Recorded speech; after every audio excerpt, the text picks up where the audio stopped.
కర్మ ఎవరిని వదిలిపెట్టదు. ముఖ్యంగా పవన్ కళ్యాణ్ని అసలు వదిలిపెట్టదు కర్మ. ఎందుకంటే ఆయన గతంలో జగన్మోహన్ రెడ్డిపై మాట్లాడిన మాటలు అటువంటివి. ఆయన మాట్లాడిన ప్రతి మాటకి కూడా ఖచ్చితంగా ఈరోజు సమాధానం చెప్పి తీరాలి.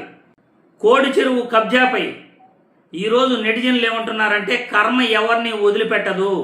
జగన్మోహన్ రెడ్డి సరస్వతి భూములపై పవన్ కళ్యాణ్ ఏం మాట్లాడాడో, వాగులు వంకలు చెరువులు లేని భూమి సరస్వతి భూములు జగన్మోహన్ రెడ్డి రైతుల దగ్గర కొనుగోలు చేసినప్పటికీ అవి ప్రభుత్వ భూములు అన్నాడు, కబ్జా చేశారన్నాడు. ఈరోజు పవన్ కళ్యాణే ఆ కర్మ అనుభవిస్తున్నాడు. పక్కాగా చెరువులు పట్టా తీసుకుని అడ్డంగా దొరికిపోయాడు తెలంగాణ జర్నలిస్టులకి. అందుకే అంటారు కర్మ ఎవరిని వదిలిపెట్టదు అని. సోషల్ మీడియాలో వైరల్ అవుతున్న ఈ వీడియో ఒక్కసారి చూడండి. Flash back. ఎన్ని వందల ఎకరాలు ఇంకా అన్యాక్రాంతం అయిందో తెలియట్లేదు. 1500 ఎకరాల భూమిది. ఈయన నవంబర్ 5వ తారీఖు పోయాడు.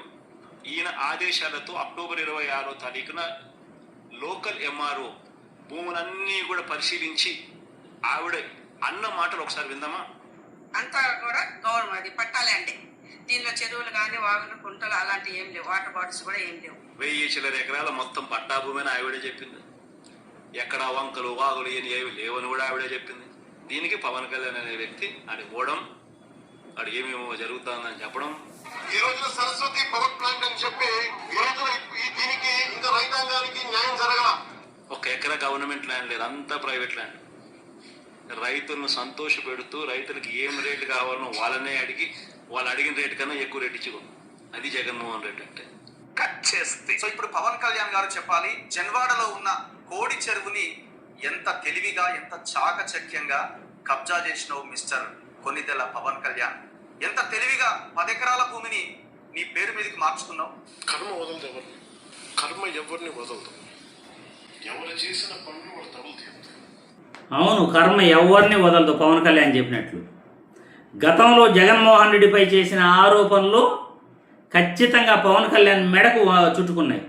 ఆ రోజు జగన్మోహన్ రెడ్డి సరస్వతి భూములు రైతుల దగ్గర ప్రైవేట్ భూములను ఆయన కొనుగోలు చేయడం జరిగింది. పక్కాగా పట్టా ల్యాండ్ అది. వాగులు లేవు, వంకలు లేవు, చెరువులు లేవు. ఈరోజు పవన్ కళ్యాణ్ పైన ఉన్న ఆ 10 ఎకరాల భూమి తెలంగాణలో కోడి చెరువు అది, పబ్లిక్ చెరువు అది, గవర్నమెంట్ ల్యాండ్ అది. గవర్నమెంట్ ల్యాండ్లో ఈయన పేరుతో పట్టా ఎలా వచ్చింది? ఇప్పుడు 47 డిగ్రీల సెంటీగ్రేడ్ ఉష్ణోగ్రత ఉన్నా కానీ ఈరోజు తెలంగాణ జర్నలిస్టులంతా కూడా ఆ చెరువులో నీళ్లు ఇప్పుడు కూడా ఎండిపోలేదు చూడండి. అదే ప్రైవేట్ ల్యాండ్ ఏది ఎప్పుడో ఈ 47 డిగ్రీల సెంటీగ్రేడ్కి ఎప్పుడు ఎండిపోతాయి నీళ్లు. పబ్లిక్ చెరువు కాబట్టి ఇప్పటికి కూడా ఆ చెరువులో నీళ్లు ఉన్నాయి, ఇంకిపోలా. ఇంత ఎండలు కాస్తా ఉన్నా ఇంకా నీళ్లున్నాయి.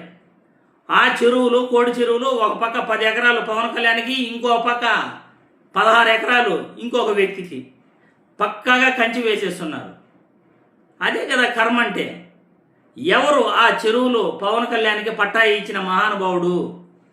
చెరువుల్లో కూడా పట్టాలు ఇచ్చిన మా అధికారులు ఈరోజు ఉన్నారంటే ఆ మహానుభావుడిని పిలిచి సన్మానం చేయాలి, దండేసి వాడి కాళ్ళకి నమస్కారం పెట్టాలి. వాడెవడో, ఆ అధికారి ఎవడో చెరువులో పట్టా చేసిస్తాడు రాజకీయ నాయకుడు, సినిమా యాక్టర్ అని చెప్పేసి.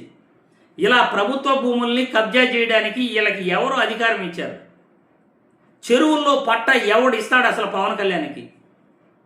తన రికమెండేషన్తో పనిచేసుకున్నాడే తప్ప చెరువుల్లో ప్రభుత్వ భూమిలో పట్టా చేసుకున్నారంటే ఇది పక్కాగా కనబడుతున్నాయి ఆధారాలన్నీ కూడా.